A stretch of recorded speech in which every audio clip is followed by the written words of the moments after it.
नमस्कार दोस्तों, नमः शिवाय। जीवन ज्योति चैनल में आप सभी का हार्दिक स्वागत करती हूँ। दोस्तों, आज बात करूंगी भोजन के विषय में, अर्थात हम भोजन किस प्रकार करें, किस तरह से भोजन करना हमारे स्वास्थ्य के लिए उत्तम है और हमारे घर की सुख समृद्धि के लिए उत्तम है।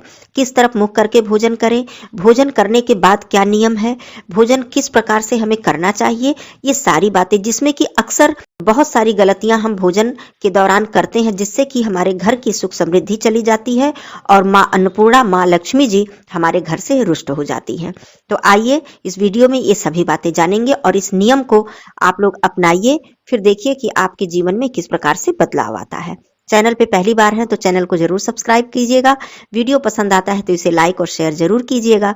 कमेंट बॉक्स में नमः शिवाय जरूर लिखिएगा। दोस्तों, सबसे पहली बात मैं बताती हूँ कि भोजन कभी भी भूलकर बिस्तर पे बैठकर ना करें। अक्सर ऐसा होता है कि आलस्य के चलते, या ठंड का मौसम है, या बिस्तर पे बैठे बैठे कोई कार्य कर रहे हैं तो घर में परिवार के सदस्य से बोल दिए कि यहीं पर मेरा भोजन ले आओ, यहीं पे मैं भोजन कर लूंगा या कर लूंगी। ये सबसे गलत आदत है और माँ अन्नपूर्णा का अपमान है। इससे दो तरह की हानि होती है। पहली बात तो आपका शरीर जो है वो बीमारियों का शिकार बनेगा।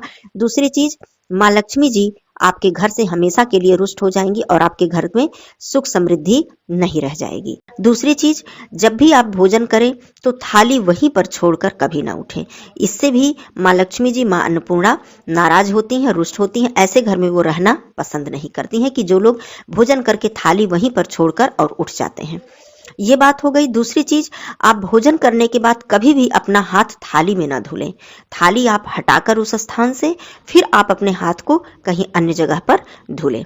तो ये भी आदत अगर है तो आप इस आदत को तुरंत ही बदल दें। थाली में हाथ, पहले के समय में आप ध्यान देंगे हमारे बड़े बुजुर्ग कभी भी थाली में हाथ नहीं धुलते थे। अब आप ये देखिए कि किस दिशा की तरफ आप बैठकर भोजन कर रहे हैं। सबसे जो उत्तम दिशा होती है वो पूर्व दिशा होती है।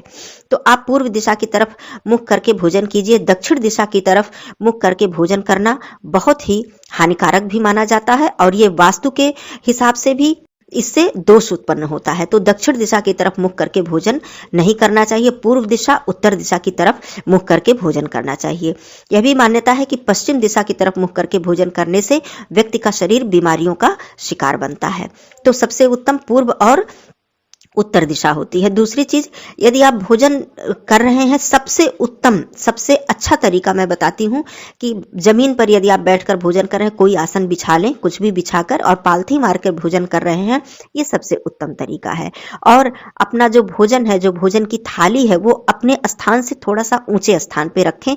तो इससे माँ अन्नपूर्णा बहुत ही ज्यादा प्रसन्न होती हैं और माँ लक्ष्मी जी का वास आपके घर में निरंतर बना रहता है। तो ये सबसे ज्यादा उत्तम तरीका है भोजन करने का। लेकिन यदि मान लीजिए कि आप पालथी मारकर जमीन पर बैठकर भोजन नहीं कर रहे हैं, फिर भी आप जूते चप्पल उतारकर चेयर पे भी बैठे हैं, तो आप दिशा का ध्यान रखिए और जो बातें मैंने बताई उस बात का ध्यान रखिए और उत्तम तरीके से आप भोजन ग्रहण कीजिए। ऐसा करने से आपका शरीर भी सुरक्षित रहेगा और किसी भी प्रकार का वास्तु दोष या आपके घर की सुख समृद्धि पर कोई बुरा असर नहीं पड़ेगा। और मैं एक चीज और भी बता दूं कि कभी भी भोजन को थाली में छोड़कर ना उठें। जैसे कहने का मतलब, आपने भोजन कर लिया, भोजन ज्यादा आपने ले लिया, फिर जो बचा उसे थाली में छोड़, थाली में अन्न को छोड़ना ये घोर पाप माना जाता है। भोजन आप उतना ही थाली में लें जितना आप पूरा उसको समाप्त कर सकें। आपको आवश्यकता है तो फिर ले लें। अन्न का अपमान होता है। माँ अन्नपूर्णा बहुत ही अधिक रुष्ट होती हैं ऐसे लोगों से जो व्यक्ति भोजन करने के बाद उसी में बाकी भोजन छोड़कर उठ जाते हैं। भोजन कभी भी थाली में न छोड़े, क्योंकि भोजन प्रसाद के रूप में ग्रहण करना चाहिए और इसे माँ अन्नपूर्णा का प्रसाद समझना चाहिए, क्योंकि बहुत ही सौभाग्य से हमारे घर में धन धान्य सुख समृद्धि का वास होता है। तो इन बातों का जरूर ध्यान रखें कि भोजन कभी भी थाली में न छोड़े। तो दोस्तों, भोजन के विषय में ये सारी बातें आप लोग जरूर ध्यान रखें और अपने बच्चों को, अपने परिवार को भी ये बातें बताएं।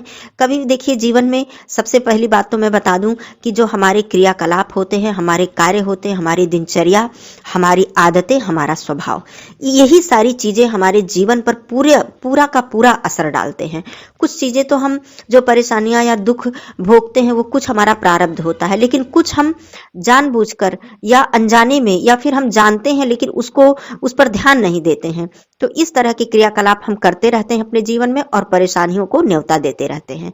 तो इन सब बातों का जरूर ध्यान रखिए, अपनी आदतों पर, अपने स्वभाव पर, अपनी कार्यशैली पर, अपनी दिनचर्या पर, सुबह से लेकर शाम तक आपकी क्या दिनचर्या है, इन सब बातों पर आप लोग जरूर ध्यान दें। तो दोस्तों, बातें उपयोगी लगी हों तो एक लाइक जरूर कर दीजिएगा। फिर मिलती हूं अगले वीडियो में, तब तक के लिए आप लोग अपना ध्यान रखें। धन्यवाद दोस्तों, नमः शिवाय।